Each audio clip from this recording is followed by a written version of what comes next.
Wirathu, जी हां, बस ये शब्द ही काफी है म्यांमार में।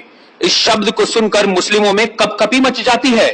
विराथू वो संत है जिन्होंने आतंक के खिलाफ पूरे म्यांमार को खड़ा कर दिया और फिर वहां से लोगों ने अवैध मुस्लिमों को खदेड़ डाला।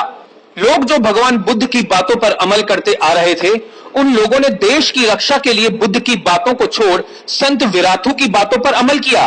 विराथू ने कहा, चाहे आप कितने भी दयावान और शांति प्रिय हो, पर आप एक पागल कुत्ते के साथ नहीं सो सकते, अन्यथा आपकी शांति वहां कोई काम नहीं आएगी और आप बर्बरता से खत्म कर दिए जाओगे। साथ ही उन्होंने कहा, शांति स्थापित करने के लिए हथियार उठाना होगा, शांति के लिए युद्ध जरूरी है। ये सारी बातें विराथू ने गीता से ली और फिर आतंक की बीमारी झेल रहे म्यांमार के लोग एकजुट हो गए। वो विराथू के लिए जान देने और जान लेने के लिए तैयार हो गए और पूरे म्यांमार से अवैध मुसलमानों को खदेड़ा जाने लगा।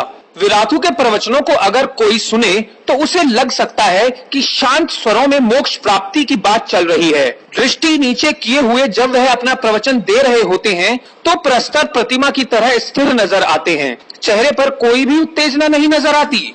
एक बारगी लगेगा कि वह कोई गंभीर आध्यात्मिक उपदेश दे रहे हैं, लेकिन वह अपने हर उपदेश में बौद्धों के संगठित होने और हिंसा का जवाब हिंसा से देने का उपदेश देते हैं।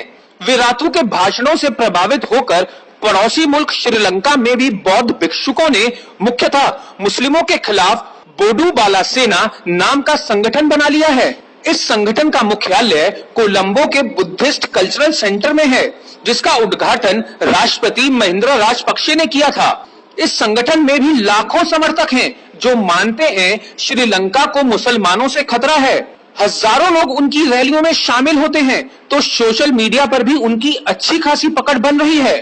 वे मुस्लिम समुदाय के धार्मिक विश्वासों, पूजा पाठ के तरीकों और विशेषकर मस्जिदों को निशाना बना रहे हैं। केवल म्यांमार और श्रीलंका ही नहीं, चीन में भी बौद्धों और मुस्लिमों में टकराव जारी है। बौद्ध देश चीन के मुस्लिम बहुल प्रांत शिनजियांग के मुसलमान देश के इस क्षेत्र को इस्लामी राष्ट्र बनाने के लिए वर्षों से जिहाद कर रहे हैं।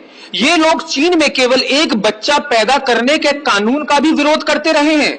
यहाँ तर्क मूल के उइगर मुसलमान चीन में रह रहे विशेष समुदाय के मुसलमानों को कहा जाता है।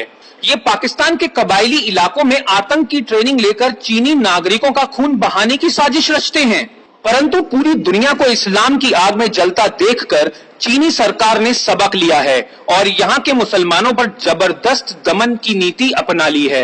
यहाँ मुसलमानों को दाढ़ी रखने, बुर्का पहनने, यहाँ तक कि रोजा रखने पर भी पाबंदी लगा दी है। म्यांमार में हुई हिंसक घटनाओं के बाद अब प्राय पूरी दुनिया में बौद्धों और मुस्लिमों में भारी तनातनी पैदा हो गई है, जिनमें अशीन विराथू बौद्ध दुनिया के एक नायक एवं जिहादी दुनिया के लिए एक बड़े खलनायक बनकर उभरे हैं। म्यांमार में हुए कई सर्वेक्षणों के बाद ये प्रमाणित हो चुका है कि जनता एवं बौद्ध भिक्षु विराथू के साथ हैं।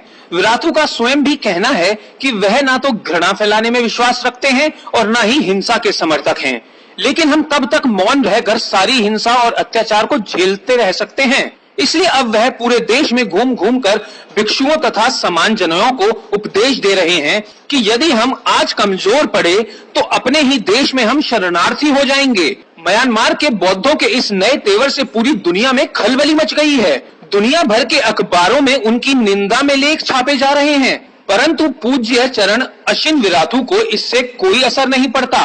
वे पूर्वतः असली राष्ट्र आराधना में लगे हुए हैं।